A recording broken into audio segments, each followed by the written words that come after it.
Hi everyone, welcome to today's webinar. My name is Gemma and I'm from IDP IELTS in Australia. We hope you're well wherever in the world you are today. In today's webinar, we're going to be busting some IELTS myths that you have asked us. So thank you to everyone who submitted a question on social media this week. We're going to answer as many as we can today. We've got a jam-packed hour ahead of us, so I'll hand over to you, Don. Thank you very much, Gemma. So as Gemma said, we're going to try and bust some myths today. And I want to talk to you about some of the things that people often think are true, but are not true about IELTS. In other words, they are myths. So let's dive straight into it and begin with this one. Many people think that you can't get a good score in IELTS writing. Maybe a band 7 is about the best that you can get. Well, it's not true. But I can understand why people think this, because IELTS academic writing, especially, is difficult. Now, it's not made difficult because we're just cruel, that we want to make your life miserable. No. The reason it's difficult is that it is the hardest thing to do. If I was learning Japanese, for example, I would have great difficulty in writing an essay in Japanese, but I could converse, I could talk to people, I could go to the shop, I could understand things that I was told. In other words, my reading and my listening, and to a degree, my speaking would be well ahead of my writing. And that's exactly the case with English and with IELTS writing. I suggest if you're finding the writing difficult, go to our public version of the assessment criteria and look at those very carefully, because that will tell you in general terms what you have to do to succeed. And believe me, I know people who have got 8s and 9s in writing and English was not their first language. Let's go on to the next myth. Some people say that when you write an IELTS essay, it should be like the essay that you write for a university lecturer. In other words, it requires some, what we call rigor. It requires you to have a particular tone, that you have to actually establish the truth of everything that you're saying. You can't rely on your personal experience. You have to refer to authorities. This is not true with IELTS. IELTS is a test of how well you can use English, and that's it. That means that you can use the word I as evidence, as support for your argument. For example, you're saying that the traffic problems in big cities need to be fixed. And you can say, in my case, it takes me 2 hours to drive to work. That's perfectly okay. In fact, at the beginning of an IELTS academic or general training task 2 task, you are told to support your argument with evidence from your own experience and from your own knowledge. And that means use the word I and in my opinion, or I think. Okay, let's go on. A lot of people think that the use of personal examples, and I've just really answered this one, but if you'd use personal examples, that in some way is not as good as giving examples from newspapers or from academic research.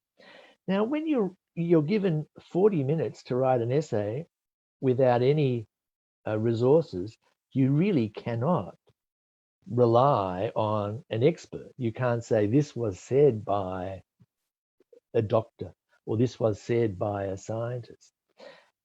That means that we're not expecting you to say those things. I know some people write essays and they say, according to a survey in the New York Times, blah, blah, blah. That's okay. But I don't think the examiner really believes that that was true. So, as I said, use personal examples. There's no problem with that. Okay, we go on. Some people are unhappy with the score that they get when they first receive their result, and that's okay. Of course, you're disappointed. You didn't get the result you wanted. You must remember that you are always able to ask for a remark. Now, we call this an inquiry on results. And you go to your test center and you fill out the form, or you fill out the form online, and it costs a little bit of money, not a lot of money, much less than the test. But if your score is changed, you will get that money back. Now, people say, there's no point in doing that because the scores never go up. Well, that's not true. Scores do go up sometimes. And why is that? Well, if it's your writing, for example, 2 more examiners will look at your writing and they will not know your original score. And they will not know why you are asking for a remark. And neither of those examiners will know what the other examiner has given. That means it is completely objective. It is completely pure. There is no influence from their knowledge or from your past results or anything. Now, in that situation, it can happen that those next 2 examiners, who are senior examiners, very experienced examiners, may think, well, yes, this is a 7 rather than a 6.5, or an 8 instead of a 7.5. That happens. And if that is the case, you will get their mark as your final mark. Now, sometimes, of course, they might think that really it's a 5 and you originally got a 6. That doesn't happen very often. But if that did happen, you would keep the original band 6. You would not go down. So please remember, you are always able to ask for a remark. Okay, let's go on to number 5. If I smile and make my examiner laugh, I will get a better IELTS result in speaking. Well, there is no assessment criterion for humor, sadly, because we could actually, those funny people among us might actually get a very good score. The examiner is asked to make an assessment on 4 assessment criteria, and none of them talk about laughing or humor or anything like that. They're all about grammar. They're all about your use of words. They're all about your fluency. They're all about your pronunciation. Now, the examiner is a professional. The examiner is an experienced teacher who is able to make an assessment on these 4 criteria. It doesn't matter if you're laughing. It doesn't matter if you're frowning. It does matter if you're crying, because the examiner will stop and give you a tissue, right? That's good. But really, all the other things, your body language, whether you laugh, whether you smile, none of that is taken into account. But I would add that the IELTS speaking test is a test where 2 people, 2 flesh and blood human beings, are interacting in a perfectly natural, normal, human way. And when you do that, there will be laughter sometimes. You will make a joke. But if that's your purpose, then that's the wrong purpose. Your purpose should be to speak grammatically and correctly and fluently. And by the way, if you do want to make a joke, make sure that it is grammatical. Make sure that you use words in a sophisticated way. And making a joke in a foreign language shows that you actually have a pretty sophisticated high level of that language. So it's okay to make a joke, but make it grammatical. Okay, number 6. IELTS speaking is the most important section of the test. Well, it depends. There are different requirements for different people. If you are requiring an IELTS score for a particular university, then sometimes that university department might say we want an overall band 6.5 with no band under 6, and they might ask for a higher score in one or other of the skills, usually writing or reading, not so much speaking. But that may be the case. I don't know.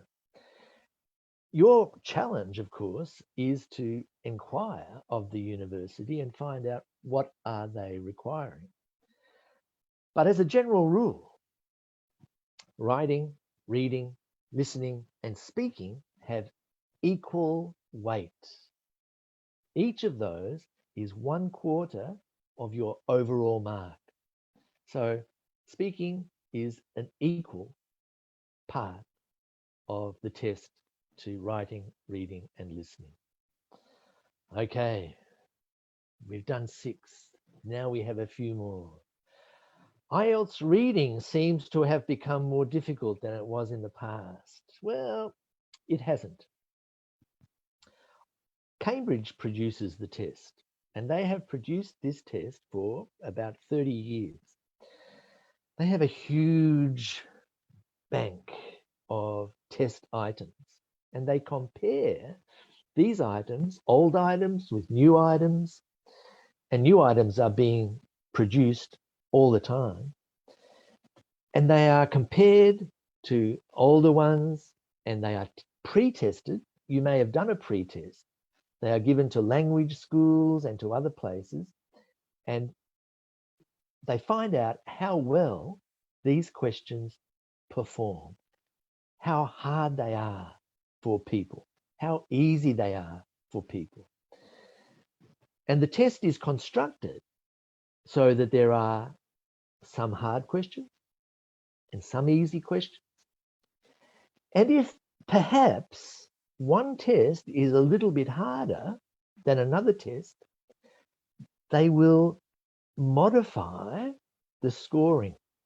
In other words, if this test is seen to be a little bit harder, you might only need to get 29 answers correct to get your band 7. If this test is a little bit easier, you might have to get 32 correct answers to get your band 7. Do you see how it works? Cambridge is very careful in making sure that each test is about the same level as every other test. And they have the statistics and they have the bank of items in order to ensure that. If, for example, you do a test one week and you do a test a few months later, and you think that that test is harder, it may be a little bit harder for you, but the scoring, your ability to get a band 6, 7, 8, or 9 is exactly the same. Okay, number 8. I have to do an IELTS preparation course rather than a general English course. This is a very interesting question. I remember I was teaching English for a long time and teaching IELTS preparation for a long time. And I always thought that students in the IELTS preparation class could probably learn everything that they needed about IELTS in about a week or maybe a couple of days. The idea that you have to actually do a specific preparation course for IELTS is actually not true. And the reason it's not true is that IELTS is a very big test of English. Anything that you learn in English will help you get a good score in IELTS. It might be something that you've heard listening to a song. It might be something that you have read in a newspaper or a magazine. It might be something that you saw on a YouTube video. Now, the reason that IELTS is very respected throughout the world is that it is a true indication of your overall ability to understand and use English. That means any way that you learn English will help you in IELTS. And that means a general English course where you might learn a song, for example, or you might be looking at newspapers, or you might be just discussing things with your friends, is a good preparation for IELTS. But please do some IELTS specific preparation as well, because you want to know the type of questions, the time limits. You want to know the structure of the test, because that will help you too. Okay, number 9. This really relates to what I just said about IELTS preparation. Some people think that the best way to get a good score in IELTS is to simply do a practice test every day, if not 2. Now, this is not efficient learning. It's not efficient. It's not efficient because it's better to look at one test and understand the reading in there, to understand what you're listening to practice using that language, to take that language out into the street to your friends and practice using it. Doing all of these things will actually improve your level of English. Just doing a lot of practice tests won't necessarily improve your English. What I'm saying is less is more. Now, this is an English phrase, which is a beautiful one. Look at a practice test, yeah, but look at it for a week. Look at different parts of it. Analyze it. Take parts of it and use it. Make it your own language. That is efficient learning. That's what I suggest. Okay, number 10 of 19. No one has ever been able to achieve a band 9 score on the IELTS test. Well, let me tell you, I know people who have.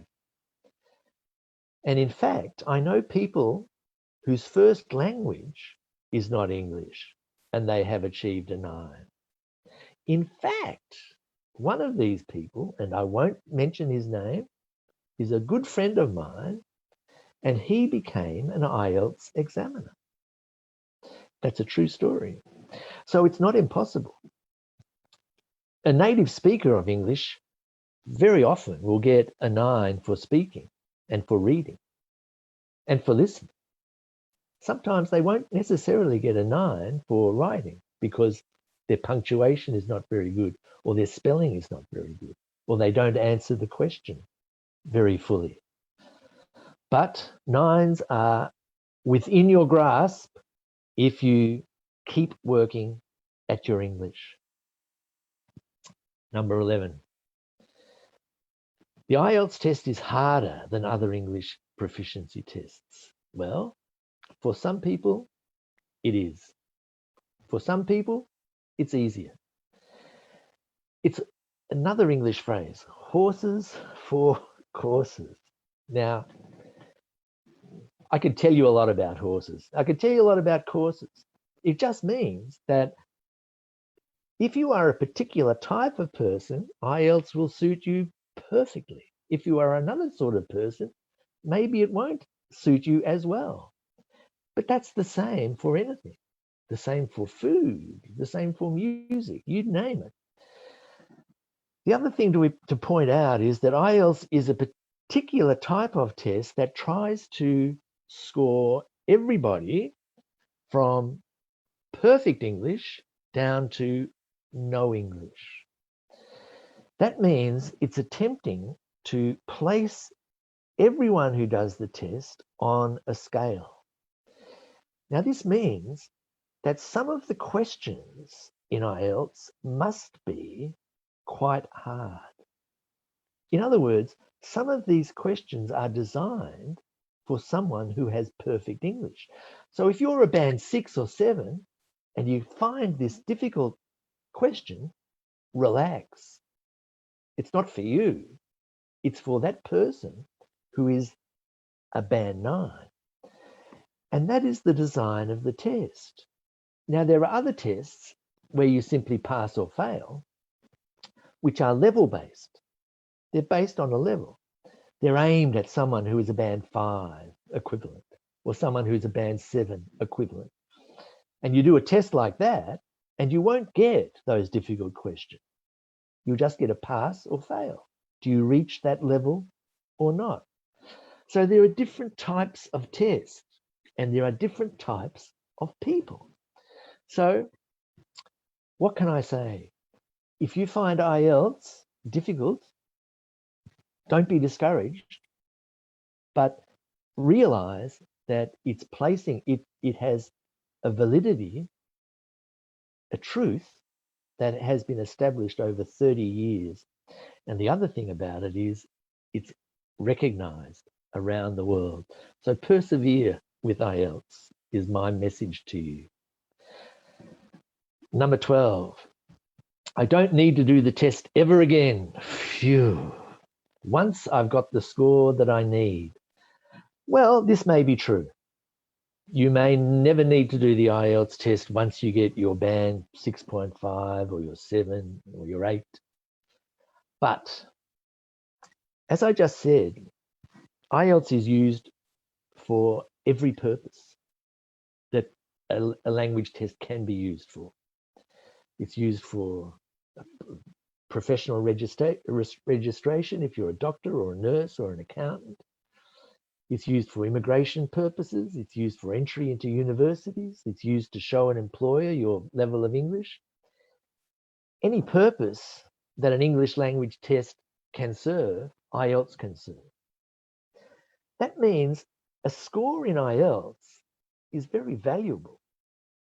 And one day you may need to prove your English language level to someone you didn't imagine you would have to. You may need to register as an accountant or an engineer or something like that. And then you may need to do the IELTS test again. So my message really is keep practicing your English, keep learning, because learning a language is a lifetime mission. It's a project that finishes the day you die. I'm still learning English. Okay. This is a common misconception. This is a common myth. Different countries offer different versions of the IELTS test. This is not true. The IELTS test, as I said before, is produced by Cambridge University. It has people in many different countries, Australia, the UK, America, producing content for that test. And it is delivered by IDP in some countries, by the British Council in other countries, by both organizations in other countries. And every time that an IELTS test is delivered, it is exactly the same, no matter what country. There are two versions of an IELTS test, academic and general training. But if you're doing an academic test in Australia, it's the same as the one in Uzbekistan. It's the same as the one in Vietnam. It's the same as the one in Turkey. If you're doing a general training, it's the same in any country. So you can be assured that it is always the same test. And I'll get on to the next one in a moment because this one's coming up. Number 14, I can only take the test once. Well, this is clearly not true because many people take it more than once. And in the past, a long time ago, you had to wait. You had to wait some time before you did the test a second or a third or a fourth time. But now you can do the test as many times as you like. And there is absolutely no limit to how many tests you can do. But I would point out that there is no purpose in doing a test every day. It's wise to do one test, get your results, think about what you have to improve, work on your English, and then do a test. Now, this is what I was going to talk about before. I've heard this from many people. If I go back to Indonesia, I might get a better result rather than doing it in Australia. Or if I'm in Germany. Now, the reason that people think this, I think, is that sometimes they believe that if they are sitting the test where the level of English is high, then they will be marked lower. But if their level of English is high and they're doing it in a country where the general level of English is low, then that will improve their score. And this is not true. The test, as I said before, is always the same, and it's always marked the same. And that means that if you are a band 6 in Australia, you will be a band 6 in Fiji, you'll be a band 6 in Indonesia, you'll be a band 6 in the UK or in Kazakhstan. There might be other factors. You might feel more comfortable at home. Your mother might be able to give you a beautiful breakfast before you do the test. So those things are true. But as far as the test goes, it's always the same. Okay, number 16. I need a certain score to pass the IELTS test. Well, I've already touched on this before. The IELTS test tries to put a person on a level from 1 to 9, from no English to perfect English. And different people have different targets. For some people, a band 4.5 is good because that will help them get a working permit to work in an English-speaking country in a job like chopping up meat or something like that. Not a very skilled profession. But other people will need a 6 to get a student visa or into a university. Some people will need a 7 for their professional registration. Others will need an 8 if they want registration as a teacher. So you can see there is no pass or fail in IELTS. There is simply a score which indicates your level. We're nearly finished. Wearing a face mask during my IELTS speaking test may affect my score. Well, I have some knowledge of this. My beard does not affect my score. And I wear a face mask a lot these days for obvious reasons. I can still make myself understood.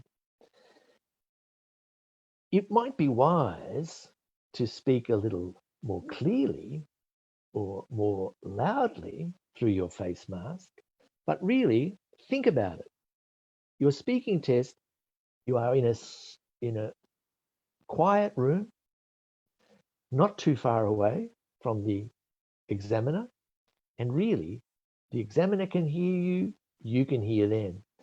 But the other thing about IELTS is, an IELTS speaking test, you can say to the examiner who is wearing a mask, can you please speak up? And he or she can say to you, I'm sorry, Could you speak up? Now, this is very, very useful because, as I said, the IELTS speaking test is an interaction between two human beings, and everything that is possible, all sorts of communication that is possible between human beings is possible in an IELTS speaking test. Ask for clarification, ask for repetition, ask someone to speak up a little more loudly. So really, you shouldn't be worried about the face mask. Number 18, this myth. All I need to study abroad is an IELTS score. Well, this is an important point. You need to do some research, and you need to go to an education agent. Now, I'm going to tell you to go to IDP, Student Services.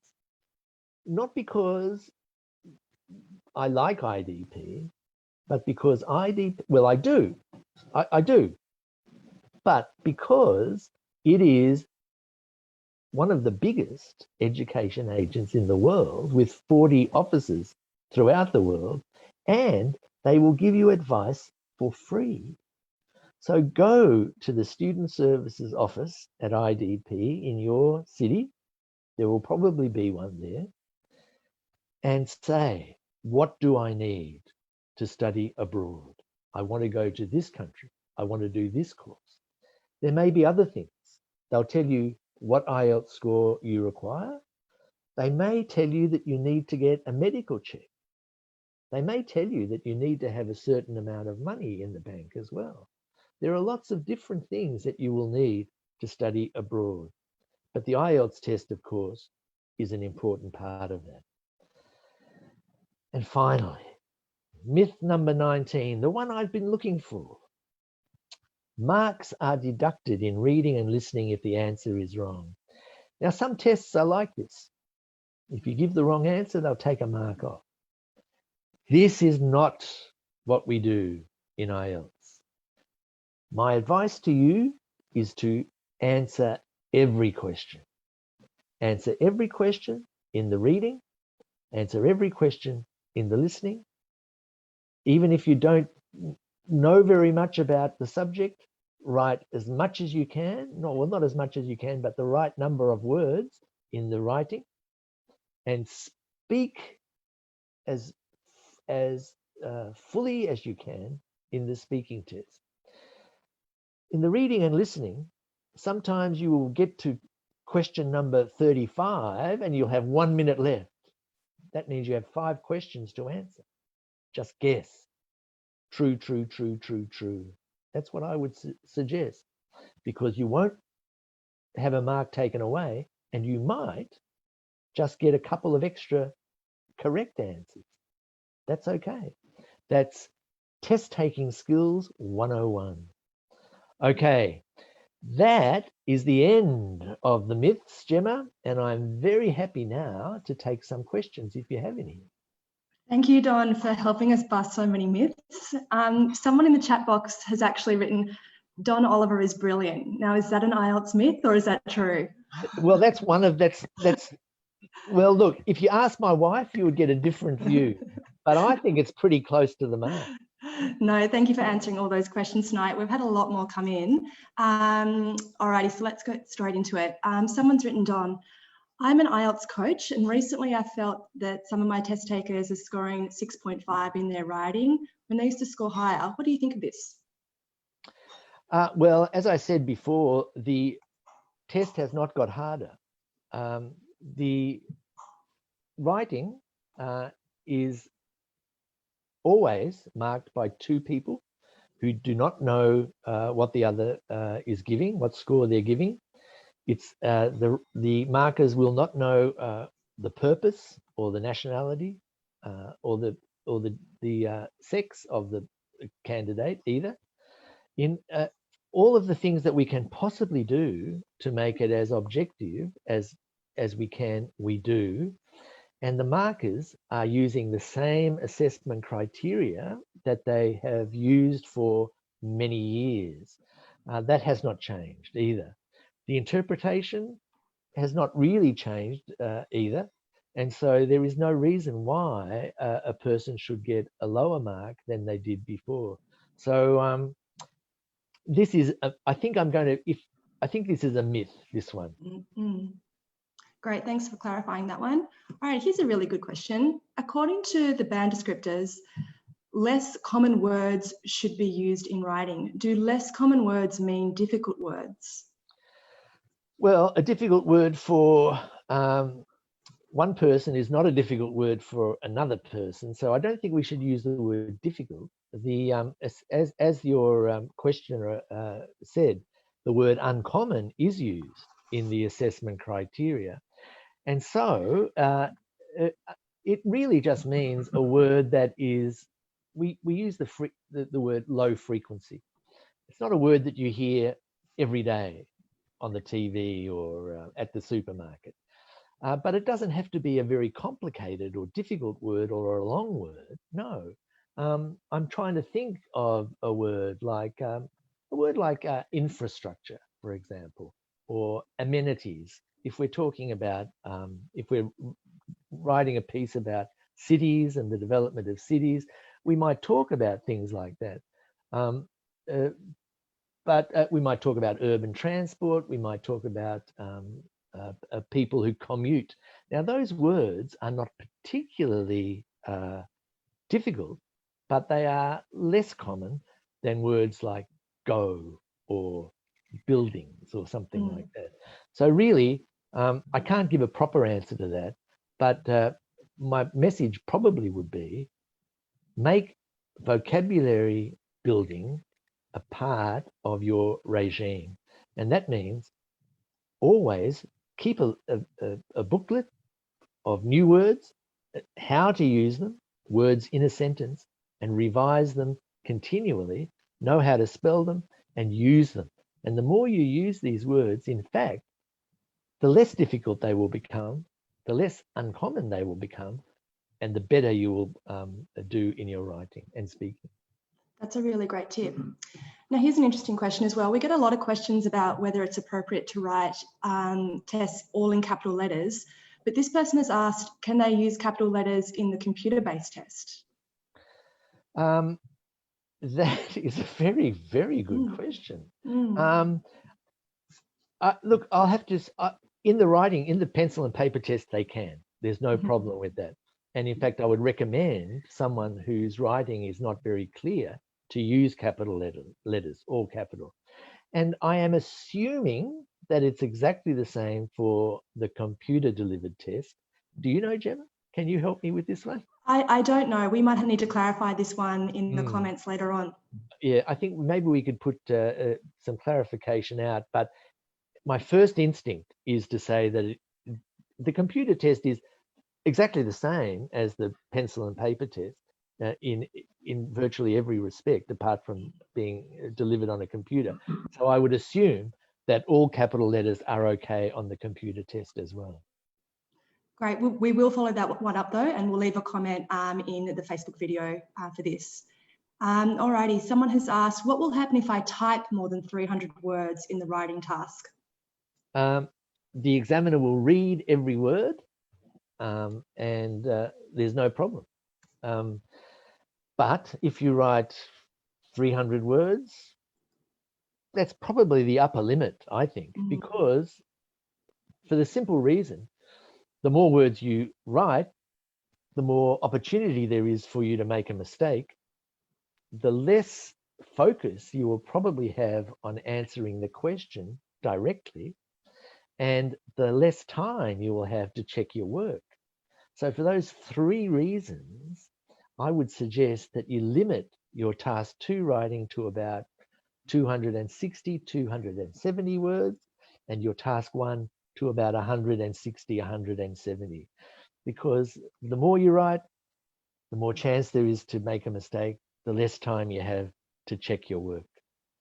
Good tip. And if you take the computer delivered test, you can see how many words you've written in the automatic word count, which is really helpful. Right. Yep. Okay, here's another great question. So how do I write the date and the year in the test? Is it the 13th of September with the TH, or just 1-3 September or September 13th, for example? Yep.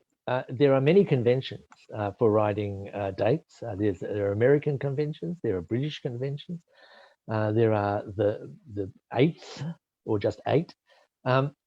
If you use any convention, which is normal, any of the many conventions, that's okay. The only problem is if it is an odd way of doing it, which is confusing. So if you make up your own convention, don't do that. Just stick to one convention and it will be marked correct. Great. Excuse me. Alrighty, another question we've got that's coming here that's similar to if you smile in the speaking test, we get better points. So someone has said, someone's been advised that eye contact is important during the speaking test.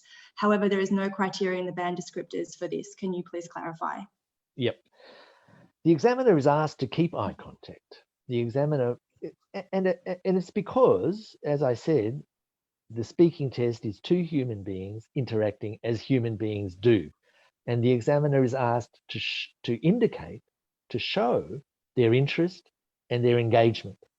And so eye contact is an important part of that. Now, if you are very shy, for example, and you don't like eye contact, or if culturally it's a strange thing to do, not a problem, because the examiner is not making any assessment on your body language, on your eye contact, as your questioner said. The assessment criteria are quite clear. They are all linguistic. They are all about how you use the language. So whether you keep eye contact or not, doesn't matter. But the examiner will attempt to keep eye contact. Great, thanks for clarifying that one. Alrighty, staying on the speaking test, someone has asked, if I use gap fillers in the speaking test, will it affect my score? It depends what the gap filler is and how often you use them. Look, a young native speaker of English will overuse particular words like, right? He was like, you know, like. Overusing one is not a very good, is not a good indication of your level of English. So gap fillers are good because they give you some chance, an opportunity to think, and they can increase your fluency. They can fill up the pauses. But think about interesting ways to fill up a gap. That's interesting. I'm not sure. Let me think. Oh, well, I suppose all of these things are perfectly good, and they indicate to the examiner that you actually have all of these words, different words, that you can use appropriately. So practice your gap fillers and have a range of them. My favourite gap filler is, thanks for clarifying, Don, as I try and figure out the next question to ask you. Yeah. Oh, you're great. You're band 9. Thanks for clarifying that, Don. Alrighty, next question is, can you talk about some of the main differences between the academic and the general training test? Yes. Well, first of all, I'll talk about where there is no difference. There is no difference in the speaking, and there is no difference in the listening. So for those 2 skills, the tests are exactly the same. In the writing, the task 1 writing is different in general training compared to academic. In general training, task 1 is writing a letter. In task 1 in academic, the task is describing some visual data, a graph perhaps.